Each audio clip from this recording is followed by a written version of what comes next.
Bien sûr, de crypto, les infos crypto pour ceux qui n'ont pas le temps, les gars. Aujourd'hui, je vais vous donner mon pronostic. On va aller regarder plein d'indicateurs et je vais vous dire ce que je pense du marché pour les prochains jours. Je vais vous montrer tout ce que je regarde. Mais comme d'habitude, les gars, le titre, c'est un gros mème. Bien évidemment, je ne suis pas Nostradamus, je ne suis pas une voyante. Je vais vous dire ce que moi je lis par rapport aux indicateurs qu'on a. Du côté du BTC, on est très stable.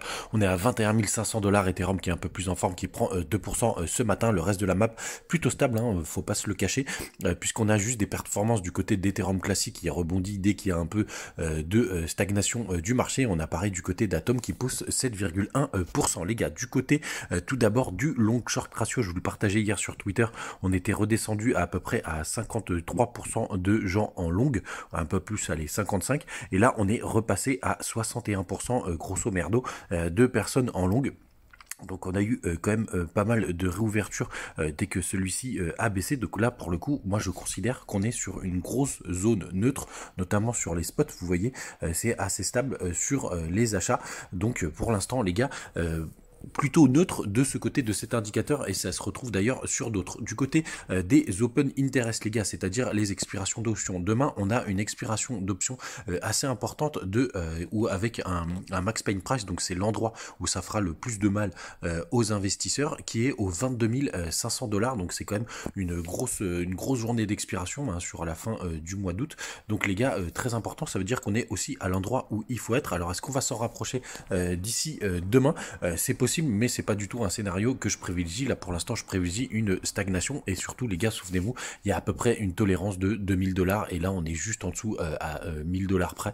Donc on est vraiment dans les clous de ce côté-là. Du côté de la Bitcoin dominance, les gars, on est sur un support sur lequel je pense qu'il va craquer pour le moment, puisque je pense qu'on va aller atteindre le bas de ce range de Bitcoin dominance. Attendez, je vais enlever Ishimoku pour que ce soit plus propre. Vous voyez, on est sur un tout petit support qu'on avait ici, qui correspond à la petite neckline qu'on a juste là. Et donc je pense pour le coup que ça va plutôt profiter aux alts. Pourquoi? Parce que tout simplement, pour l'instant, on est vraiment sur une zone assez neutre. On va passer directement en 4 heures pour que je puisse vous montrer. Vous voyez, on est en train de faire un range sur les bandes de Bollinger, avec la borne haute qui est aux alentours des 21 700 $, et la borne basse qui est aux alentours des 21 100 $. Donc je pense que c'est ce range qu'on va avoir pendant quelques jours, et ça pour le coup je pense que ça va profiter aux altcoins qui vont pouvoir s'émanciper pendant que BTC est plutôt stable. Donc là le point intéressant évidemment c'est le trade de range, donc avec la borne basse à 21 100 et la borne haute à 21 700, en sachant bien évidemment les gars qu'à un moment donné ça va partir, surtout quand on a des bandes de Bollinger qui se resserrent comme ça. On va regarder en daily, on est encore très écarté, mais sur le 4 heures on va avoir la place de pouvoir faire un joli mouvement. Donc du côté du daily, quand on revient dessus, on est en train de décélérer sur le MACD. Donc souvenez-vous, on a aussi ce petit passage faible qu'on a aux alentours du 28 août.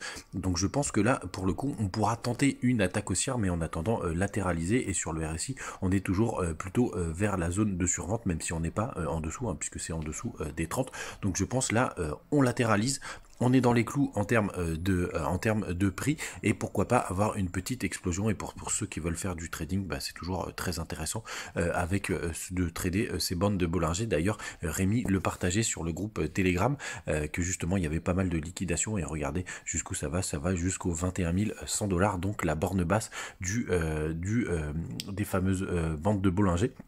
Donc assez intéressant de voir de ce côté-là. Et évidemment les gars, comment ne pas parler du dollar qui pourrait, je dis bien qui pourrait nous faire un petit M qu'on a juste ici. Donc là on est sur des bougies, c'est un peu plus, je crois que c'est des bougies 4 heures. Donc il faudrait qu'on vienne faire un plus bas que ce niveau qui est au 108.07, qui nous permettrait de faire un petit M ici, et ça ce serait plutôt un début, pourquoi pas, de renversement du dollar, mais c'est un peu trop tôt pour le dire. Vous voyez, quand on passe sur des plus hauts time frame, il faut un peu plus que ça. Et vous voyez, là, on est plus avec un M qui peut se former au 104,70 si on arrive à les casser. Mais pour l'instant, les gars, c'est un peu trop tôt pour le dire. Pour l'instant, on voit que c'est quand même assez bullish et que ça ne cesse de monter. Et si on prend un peu plus de hauteur, on est vraiment sur ce gros W. Donc c'est un peu tôt pour définir un retournement. Voilà, les gars. N'hésitez pas à venir nous rejoindre sur le Telegram avec Rémi, qui partage beaucoup d'informations et qui est très pédagogue sur la partie trading. Et on se retrouve comme d'habitude demain. Salut.